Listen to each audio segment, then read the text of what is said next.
ASMR video. So tonight it is going to be a little bit of a whisper and rambling type of video. I have a collection of tabletop RPG books that I have collected over the past probably 3 years. One of my favorite hobbies is to get together with my friends and sit down together at a table and play Dungeons and Dragons. I don't know if any of you are familiar with it, but it is a fantastic game to play, especially with your friends. And I have some books here that I will show you and tell you about tonight. I also have a couple other different RPG books as well. So let's get into the first one. So obviously my favorite is Dungeons and Dragons. And this right here is the Player's Handbook for the game. I play 5th edition. There's quite a number of editions out there, but this is the newest one and the one that I was introduced to. And obviously, if you play, you gotta read the rules handbooks to get to know the game.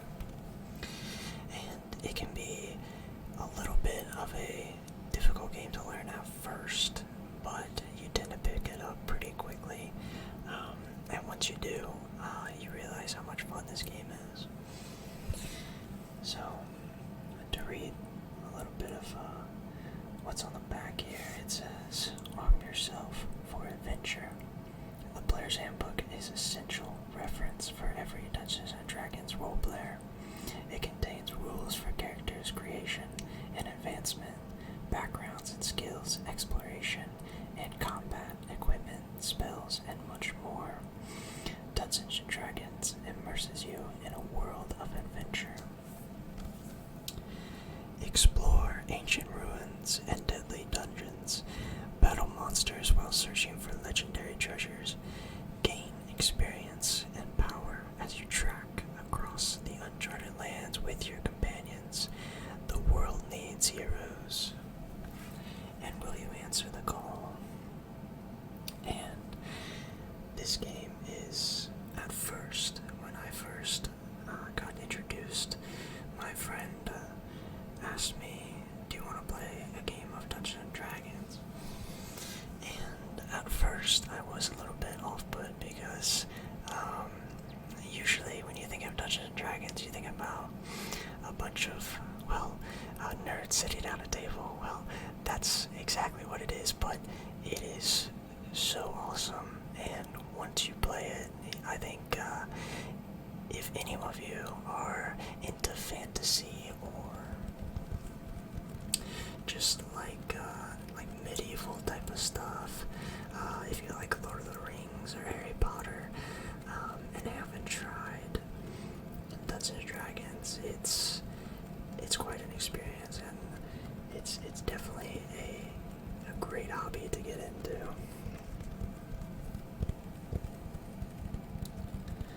There are a number of adventure books and different source books for different worlds and different realms and stuff like that. But it's definitely a great game to get into. And this is the Player's Handbook. Set that down without making too much noise. So next up we have the Dungeon Master's Guide here. See if I can get a clear view of that beautiful art there. That art is a picture of a villain. His name is a Serac.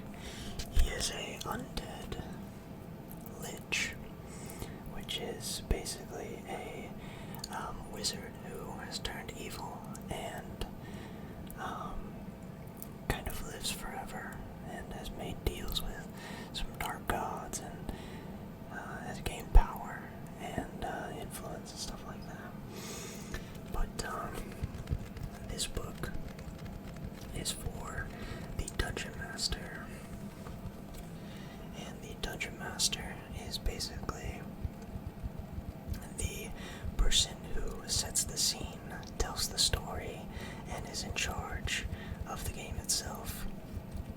So one way to think about it is, so you have your group of friends, and for a better example, I guess, if you think of Harry Potter, you have the adventuring party, which would be Harry Potter, Hermione, and Ronald. And then everybody else in the story, the NPCs, the professors, and everything, the Dungeon Master would play those. So basically everybody in the world the Dungeon Master plays, and he's also in charge of the story. And pretty much what kind of loot, what kind of encounters you'll encounter on the way, and it's basically the storyteller and the narrator. And I am a Dungeon Master. I've run 2 games so far as a Dungeon Master, completed one of them, and currently running a game for a group right now, and it is so much fun. And to read a little bit back in this book, it says, entertain and inspire your players. The Dungeon Master's Guide provides the inspiration and guidance you need to spark your imagination and create worlds of adventure for your players to explore and enjoy. Inside, you'll find world-building advice, tips, and tricks for creating memorable dungeons and adventures, optional game rules, hundreds of classic D&D magic items, and many other tools to help you be a great Dungeon Master.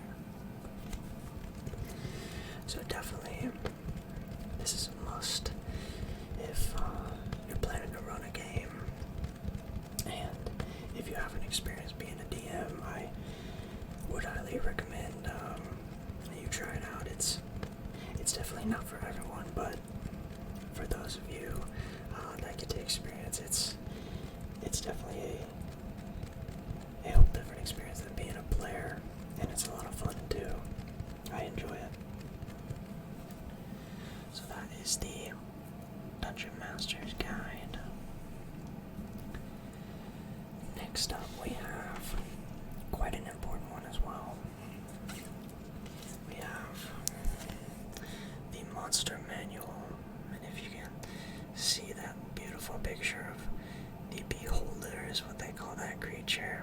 Got some guys running away from it trying to battle it. It is a legendary creature, but this basically has all sorts of monsters and different things to put in your games to scare your players, or definitely have a challenge for them and earn their magic items and loot. But if we take a look here, let's see what we come across here. Looks like we got a pseudo dragon in the corner there, and then a purple worm right there. Those are definitely some great creatures. Then we got a Pegasus and a Periton. Got a couple of orcs. Those are definitely the classics. What else we got here?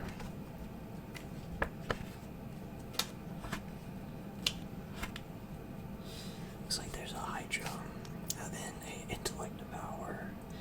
I like to call it a brain puppy because that's exactly what it acts like. It's a small creature, and it's definitely one that you don't want to come across. That's for sure. But to read the back of this, it says, the A to Z Fantasy Bestiary. The Monster Manual presents a horde of classic Dungeons & Dragons creatures, including dragons, giants, mind flayers, and beholders. A monstrous feast for Dungeons & Dragons, ready to challenge their players and populate their adventures. The monsters are culled from the Dungeons & Dragons Illustrator's history with easy-to-use game statistics and thriving stories to feed your imagination. So definitely, this is a must as well. But since all this COVID has hit, me and my players, we don't usually play the physical game anymore, get together. We usually play online, which you can get all these books on. This isn't a sponsored ad, but you can get all these books on D&D Beyond. They have all the books, and you can make your character sheets with all different types of art, and it's definitely a great game. And this is the Monsters Manual.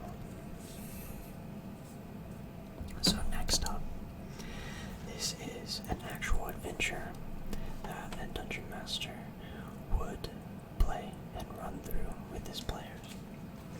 This is the first adventure that I ran. Let's see if I can get the good picture there. There we go. Baldur's Gate Descent into Avernus. You can see the angel, Zariel is her name. She is a fallen angel that went on a kind of a mythical quest into hell to try to slay the devil, which his name is Asmodeus. But she failed and was turned to his corruption and became what she is right there. And he made her a archdevil, which is basically a leader of one of the levels of the 9 hells. So there's 9 levels in the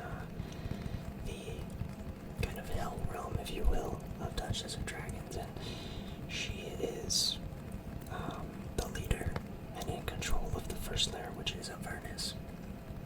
And this adventure takes the players through a quest to save the city of Elturel, which was taken and dragged into Avernus, and basically dragged into hell along with everybody in the city, and they have to try to find a way to get to Avernus and stop Zariel and end the deal that made Elturel sink there in the first place. And it's definitely a unique adventure. I wouldn't say it was a good first adventure, but it can be complicated, especially for a first DM taking on a actual adventure book. There's a couple of starter adventures that I would definitely recommend to anybody, especially Lost Mind of Fendelver. That's a great first adventure. That was the first one I played in, but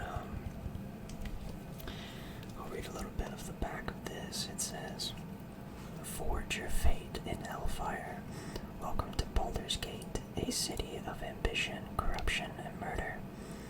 You've just started your adventuring career, but you already find yourself embroiled in a plot that sprawls from the shadows of Baldur's Gate to the front lines of the Blood War. Do you have what it takes to turn the infernal war machines and nefarious contracts against the Archdevil Zariel and her diabolical legions? Can you find your way home safely when pitted against the infinite evils of the 9 hells?" So it's definitely a kind of hardcore type of adventure, especially going into hell.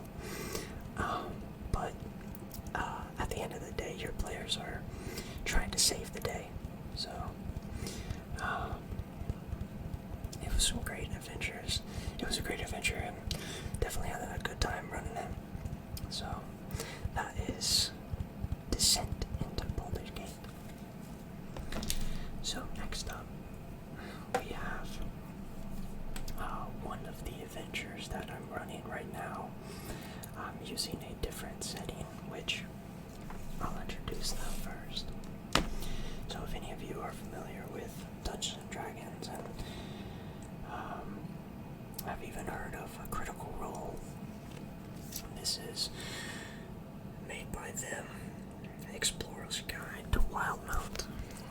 Now Now this is a setting, so basically a world already made for your players to roam and do stuff in on the continent of Wildemount. And this is probably one of my favorite adventures that I've run yet, or settings I should say. And then I'm running a little homebrew, so a kind of custom adventure that I made. And then I'm tied in with the adventure that I'm about to show you next. But to read a little bit of this, it says, "A war brews on the continent that has stood more than its fair share of conflicts. The Dwendalian Empire and the Kryn dynasty are carving up the lands around them, and only the greatest heroes would dare stand between them. Somewhere in the far corners of this war-torn landscape are secrets that could end this conflict and usher in a new age of peace, or burn the world to a cinder. Create a band of heroes and embark on a journey across the continent of Wildemount." The setting for Season 2 of the hit series Critical Role. Within this book, you'll find new character options and a heroic chronicle to help you craft your character's backstory, 4 different starting adventures, and everything a Dungeon Master needs to breathe life into a world in a Wildemount-based campaign. So, this is one of my favorite books yet, and it's definitely a great setting to put your players in, and I definitely love this book. So, in the second half of my game now, I'll be running an adventure called Out of the Abyss, which I will show you here. Basically, the story will lead into this right here. Out of the Abyss, and you can see right there on the front, that is a creature called the Demogorgon. He is a demon prince and the most powerful demon alive. And basically the players will have to go to this place called the Underdark, which is basically an underground, almost like an underground world itself. There's different cities underneath, and they'll have to go and go down there and figure out why the demons have invaded the Underdark and are causing all sorts of chaos. The demons have their own separate realm called the Abyss. And in this adventure, a wizard did a dark ritual to, a dark ritual that went all wrong, and opened a portal to the Abyss and let the demons just all roam about. So, that ritual failed and almost doomed everybody. So the back of this book says, "Madness is the only escape. The Underdark is a subterranean wonderland, a vast and twisted labyrinth where fear reigns. It is the home of horrific monsters that have never seen the light of day. It is here that the dark elf Gromf Benray, Archmage of Menzo Berenzin, casts a foul spell meant to ignite a magical energy that suffuses the Underdark, and he dares open a portal to the demonic abyss in the process. What steps through surprises even him, and from that moment on, the insanity that pervades the Underdark escalates and threatens to shake the Forgotten Realms to its foundation. Stop the madness before it consumes you." So this, just like Descent into Avernus is, this one can be pretty dark at times. it's more based around survival and trying to survive and become a hero, get loot, stuff like that, get rich, and the adventure way. So that is Out of the Abyss. It's a great one. So that is the Dungeons & Dragons books that I have.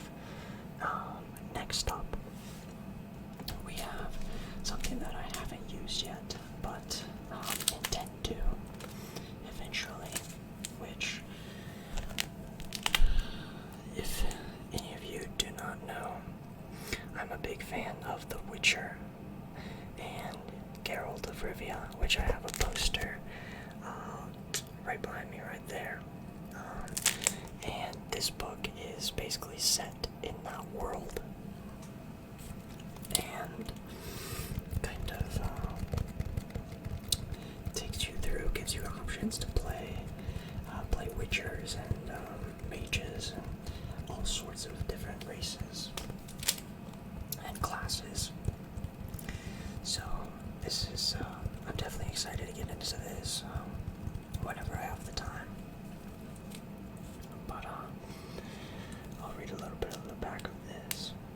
It says, in the midst of the Third Nilfgaardian War, Geralt of Rivia, the White Wolf, scours the continent for traces of his lost love. But this is not the only tale. A million other stories play out across the vast continent, and you are right in the middle of one of them.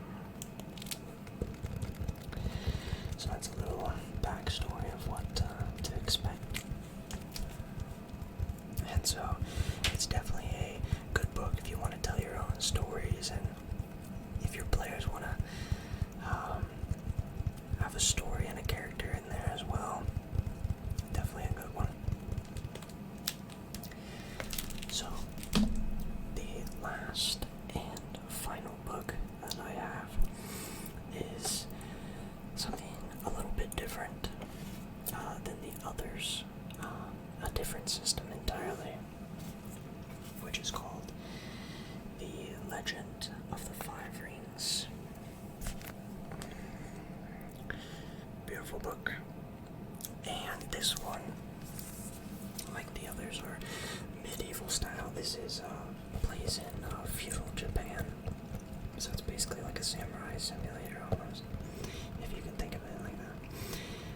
But it's a whole different system, and I recently had a little trial session a couple weeks ago with a couple of my buddies, and it was definitely interesting, and it was fun, and definitely a lot different from Dungeons & Dragons, but a lot harder as well, figuring out the rules, but it'll take time, but it's definitely a good adventure and RPG if you love feudal Japan and samurai and all that. So I highly recommend it.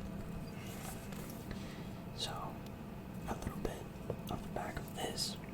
It says, honor is stronger than steel. In the land of Rokugan, the Emerald Empire has lasted for 1,000 years under the guidance of the noble Hante emperors.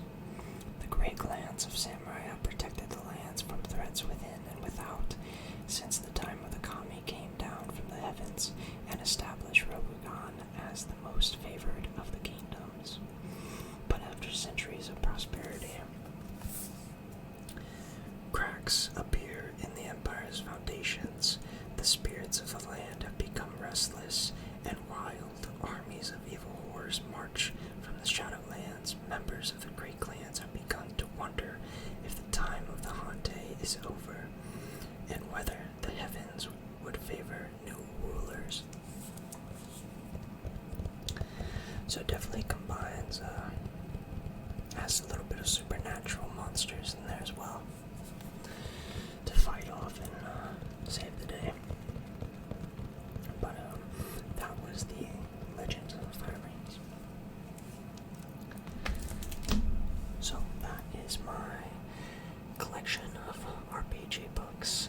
I hope you guys enjoyed this video, and it's something a little bit different than the others. Let me know if you enjoyed it. I'm curious to know. And if you did, don't forget to like and subscribe. And I will catch you all in the next video. See ya!